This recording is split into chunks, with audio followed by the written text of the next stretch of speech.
Andhra Pradesh assembly సాక్షిగా cine hero MLA Balakrishna చేసిన వ్యాఖ్యలు రాజకీయ రంగంలో పెద్ద హాట్ టాపిక్ గా మారాయి. చిరంజీవితో పాటు జగన్ గురించిన వ్యాఖ్యలతో బుల్లితెరతో పాటు సోషల్ మీడియాలోనూ చర్చలు చెలరేగుతున్నాయి. అయితే ఈ వ్యవహారంపై ఎల్లో మీడియా వైఖరిపై విమర్శలు వెల్లువెత్తుతున్నాయి. ప్రత్యేకంగా మహా టీవీ యాంకర్ వంశీ వ్యవహారం ఇప్పుడు వైరల్ అయింది. బాలయ్య చేసిన వ్యాఖ్యల్లో తప్పు ఏమీ లేదని, చిరంజీవి ఆ విధంగా స్పందించడమే తప్పు అని వంశీ బహిరంగంగానే సమర్థించడం పెద్ద కలకలం రేపింది. అంతేకాదు, ఆర్ నారాయణమూర్తి కూడా చిరంజీవికి మద్దతిచ్చిన విషయాన్ని ప్రస్తావిస్తూ దానిని వైసీపీ ప్రచార యంత్రాంగం సోషల్ మీడియాలో విస్తృతంగా ఉపయోగించుకోవడాన్ని వంశీ కడుపుబ్బరం అన్నట్టుగా వ్యాఖ్యానించడం మరింత చర్చనీయాంశమైంది. దీనిపై వైసీపీ అనుబంధ శ్రేణులు వంశీపై విరుచుకుపడ్డారు.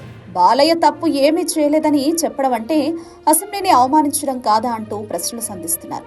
అంతేకాకుండా టీడీపీకి ఈగ వాలకుండా కాపు కాసే ఎల్లో మీడియా ఇప్పుడు పాపం దేవుడి దెబ్బతిన్నట్టుంది. అన్ని కష్టాలు ఒకేసారి వచ్చేస్తున్నాయి, ఇది న్యాయమా అంటూ సోషల్ మీడియాలో ట్రోల్స్ చేస్తూ వ్యంగ్యస్త్రాలు సంధిస్తున్నారు. ఈ ఘటనలతో అసెంబ్లీలో బాలయ్య చిరంజీవి ఎపిసోడ్ ఒకవైపు, దానికి మీడియా ప్రతిస్పందన మరోవైపు, మొత్తం మీద ఆంధ్రప్రదేశ్ రాజకీయ వాతావరణం మరింత వేడెక్కింది.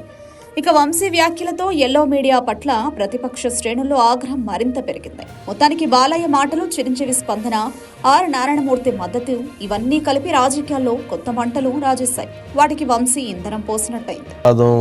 సంహరించుకున్నారనే అంశం పక్కన పెడితే, పాపం వైఎస్ఆర్సీపీ పార్టీ వాళ్ళకి చాలా రోజుల తర్వాత కడుపు ఉబ్బిపోయింది. మంచి ఫుడ్ దొరికింది.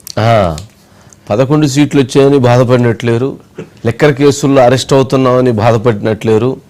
కానీ ఇప్పుడు బాలయ్య చిరు వివాదంతో అమ్మయ్య వీళ్ళిద్దరి మధ్య గ్యాప్ వస్తుందనేటువంటి ఉద్దేశంతో ఆ వివాదాన్ని మరింత పెద్దదిగా చేయడానికి ఏం చేస్తే బాగుండిద్ది అనేటువంటి అభిప్రాయంతో చాలా చక్కగా ఆనందపడుతూ వాళ్ళు ఎంజాయ్ చేయడానికి, లేదా దాన్ని ఇంకా వివాదం చేయడానికి ఒక ప్రయత్నం అయితే చాలా గట్టిగా చేస్తున్నారు.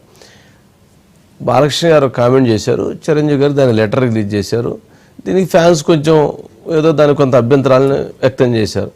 ఇక అంతకుమించి ఏం జరగల. కానీ అవమానించారా అవమానించలేదా అని అంటే, ఇవాళ ఆర్ నారాయణమూర్తి గారు అవమానించలేదు, మమ్మల్ని రాచమర్యాదలు చేశారని చెప్పి ఆయన ఒక స్టైల్లో చెప్పాడు. సరే పెద్దరికం ఆయన, సరే ఆయన మాట్లాడిన దాంట్లో